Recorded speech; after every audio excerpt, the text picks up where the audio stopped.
Olá, boa tarde. Hoje é dia 7 de fevereiro de 2019.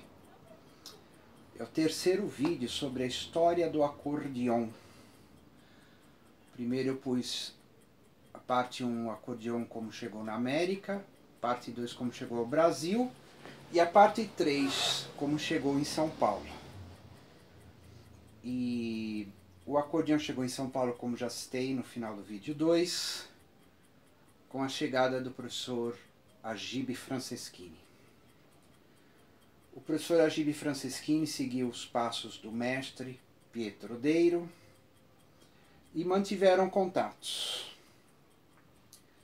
O Pietro Deiro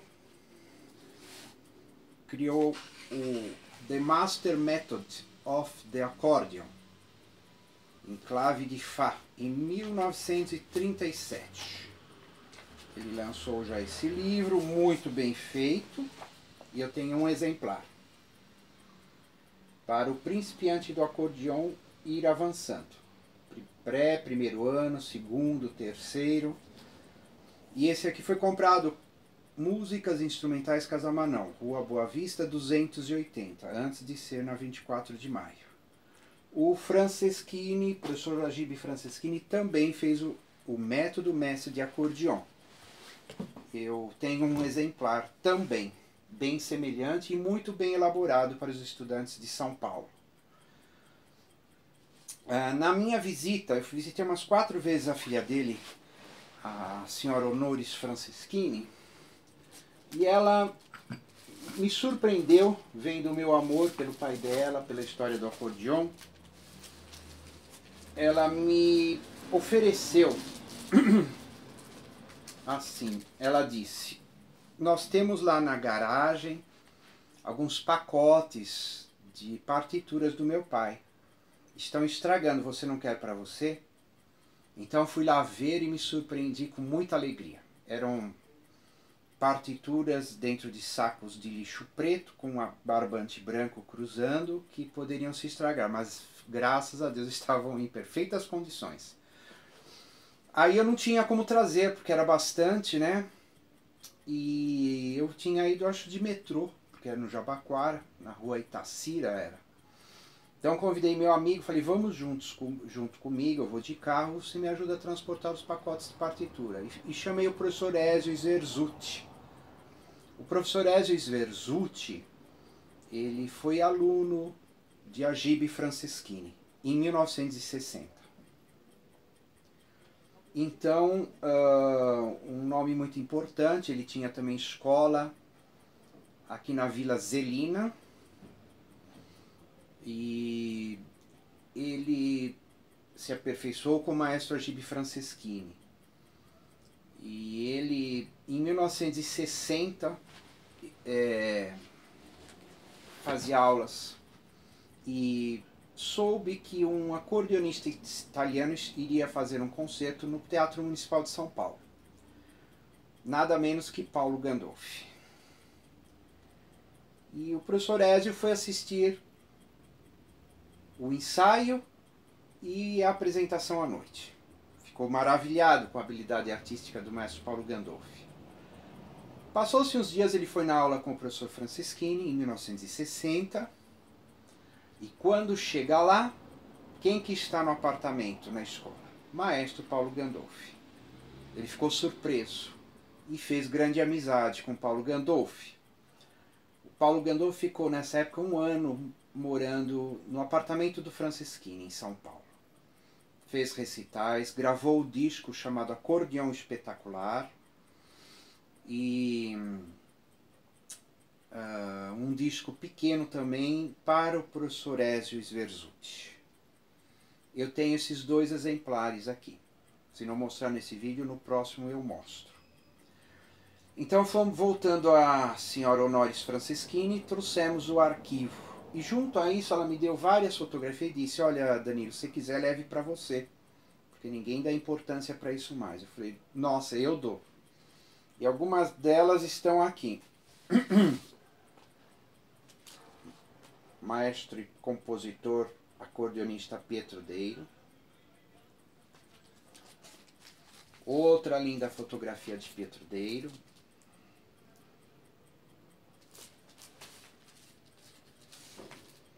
Uma fotografia dos professores do Conservatório do Pietro Deiro em Nova York.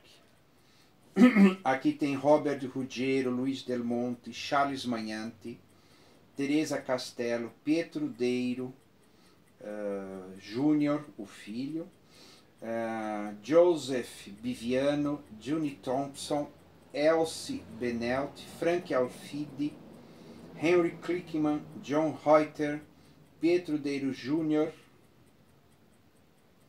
Julie Giulietti, Al Alcaro, Bill Birmingham, Mário Pancotti, Mindiceri e Joseph Erracho.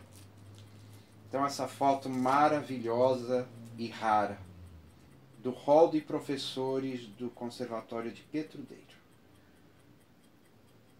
Esta fotografia eu fiz uma cópia e está, espero que tenha exposto, porque eu não voltei para ver, no Museu do Acordeon sob o Comune de Castelfidardo.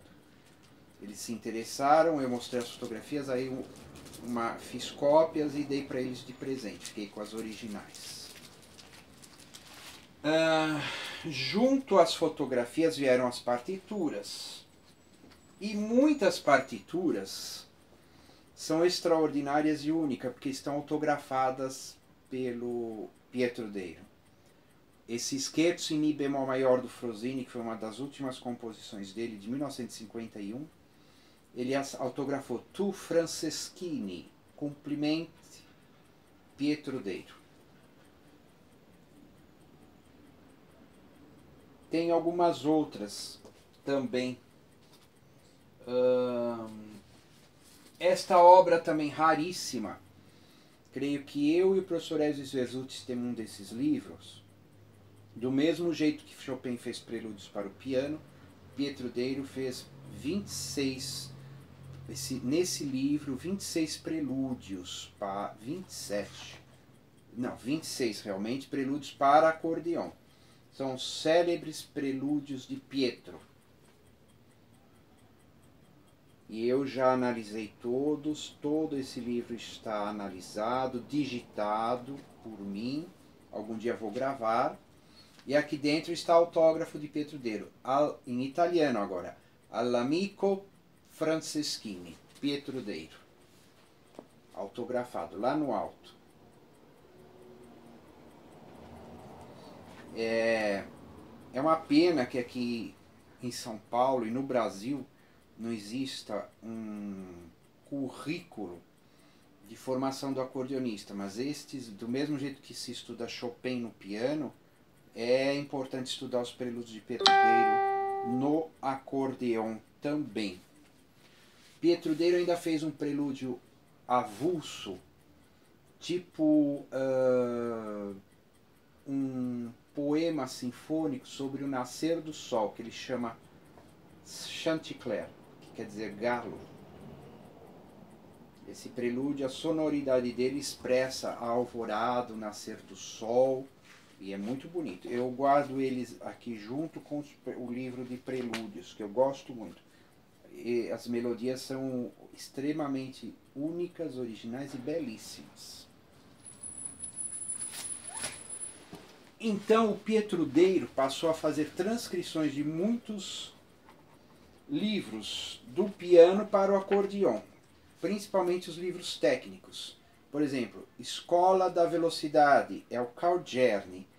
Este livro é o completo, porque ele fez em livro 1, livro 2, livro 3. Este é o completo, tem aqui os 3 livros. Eu pratico eles às vezes, são excelentes para a velocidade, a técnica.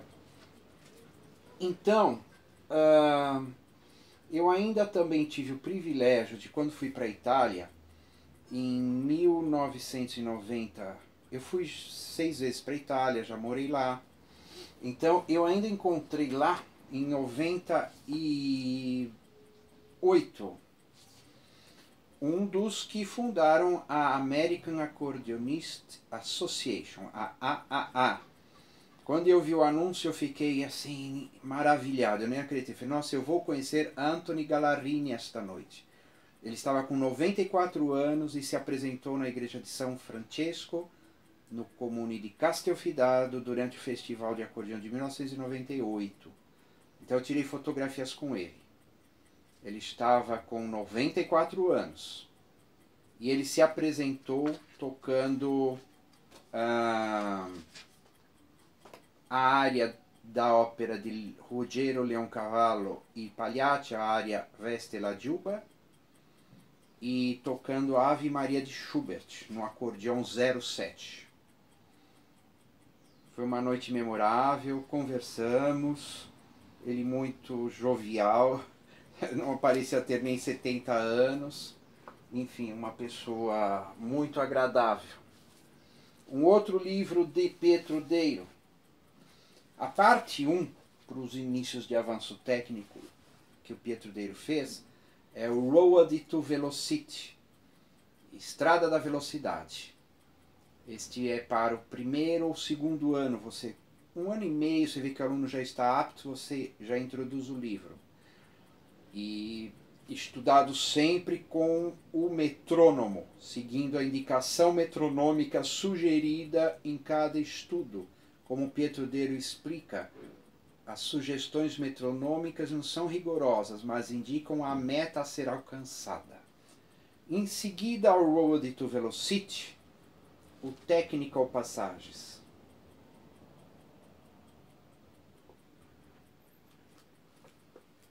Então, o que ocorre? Eu, com este arquivo maravilhoso de obras do Pietro Deiro, do Frosini que eu ganhei da senhora Honoris Franceschini, contribuiu muito para mim conhecer coisas que eu jamais conheceria, porque mesmo os prelúdios de Pietro Deiro eu já não encontrei na Casa Manon, nem na Casa Amadeus. Então pude lapidar esta obra toda e tenho ela no meu repertório com muito carinho. Na época que eu me encantei de novo pelo acordeon, eu tinha 17 anos, 16 para 17, aconteceu da seguinte forma.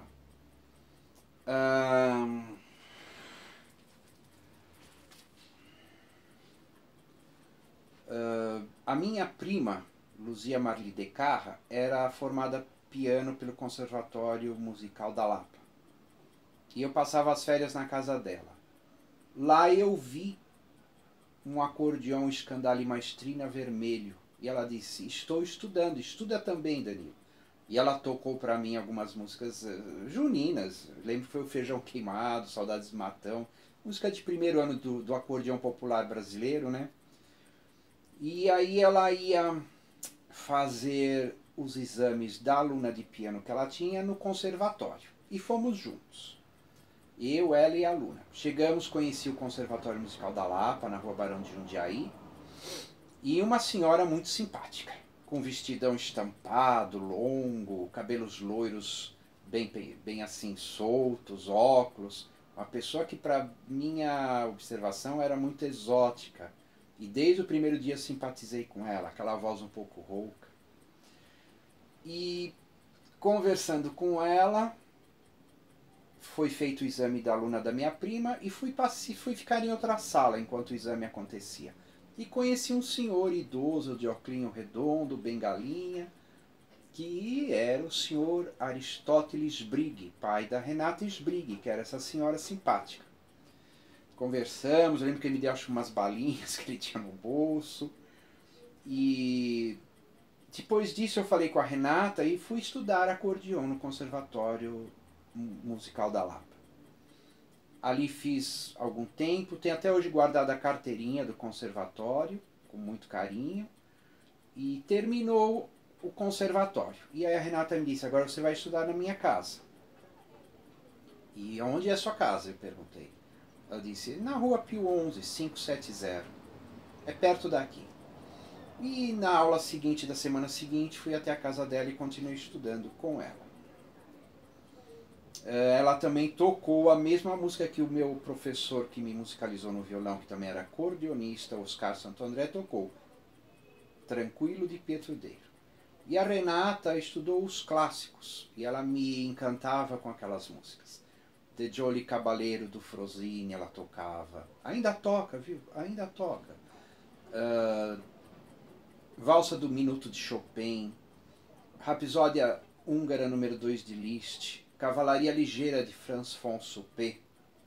Poeta e o Camponês de Franz von Suppé.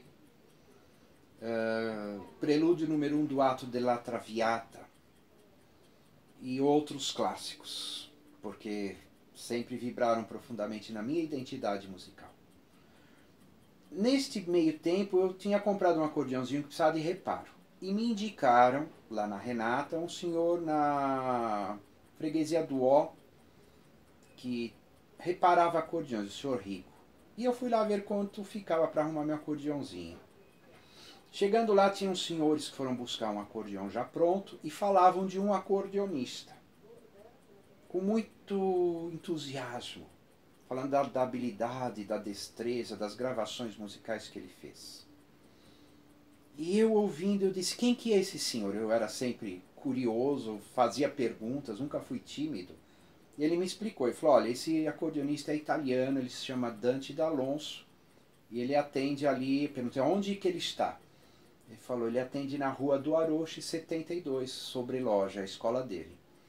Pois eu saí de lá, eu tinha que vir para o centro da cidade para pegar o metrô.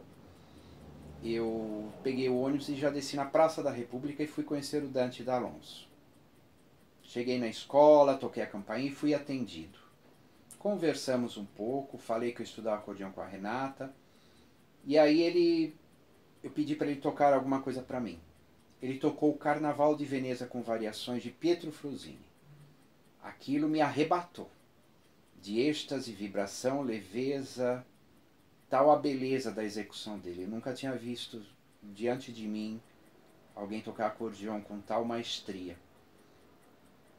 Então eu fiquei entusiasmado e comecei a fazer aula com Dante D'Alonso. Tem uma fotografia dele aqui bem jovial.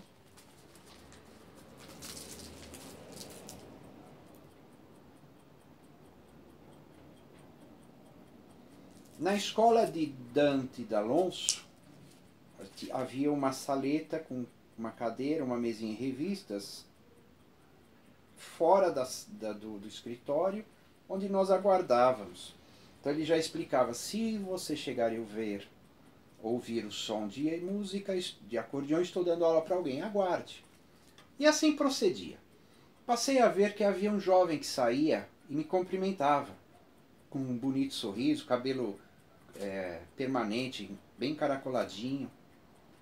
Passou-se algumas semanas, o Dante D'Alonso falou, eu cheguei lá e estava se tocando uma música muito bonita. Eu não sabia na época que música era. E aí quando entrei eu disse ao Dante, que música era esta que estava tocando? Ele me disse, isso é Trieste, de Pietro Deiro. Falei, nossa, que bonito. Ele falou, e você viu quem estava tocando? Eu falei, o rapaz que sai sempre. Ele falou, sim, mas você não o conhece? Eu falei, não. Ele disse, este é o Oswaldinho do acordeão. E eu pensei, eu já ouvia o nome, mas não tinha associado que pudesse ser ele. Então foi aí que eu conheci o Oswaldinho do acordeão. Um outro dia eu cheguei, toquei a campainha, ele me mandou entrar, o Oswaldinho estava ali fazendo bona com o Dante, fiquei ao lado olhando, ele me apresentou, nos conhecemos.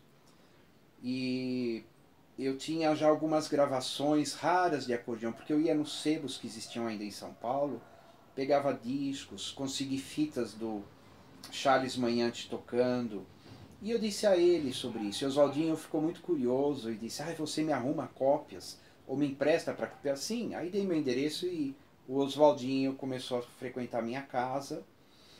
Eu passava as fitas para ele, ele vinha ainda com a esposa dele, a filhinha Samantha recém-nascida, a Jane a esposa, né?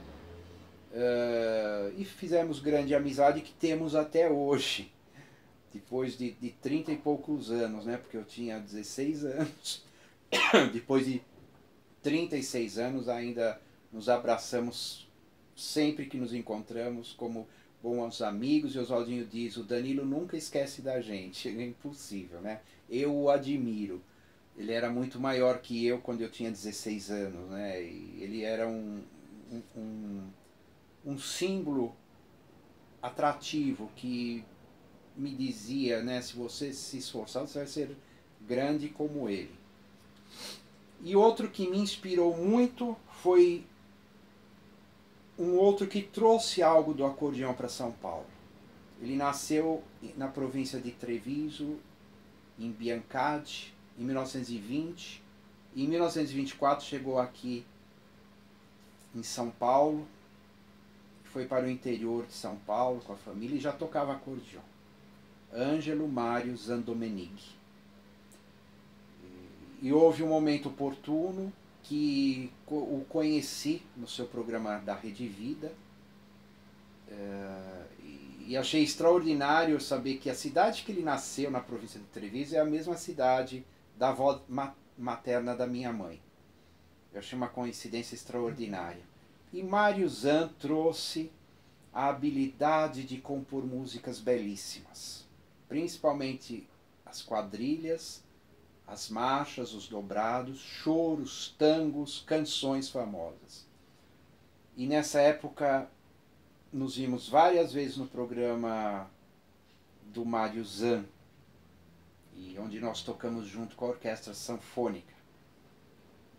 Daqui a pouco eu continuo a parte 2 dessas histórias, de como o acordeão chegou em São Paulo e quem são as pessoas que trouxeram o acordeão para São Paulo.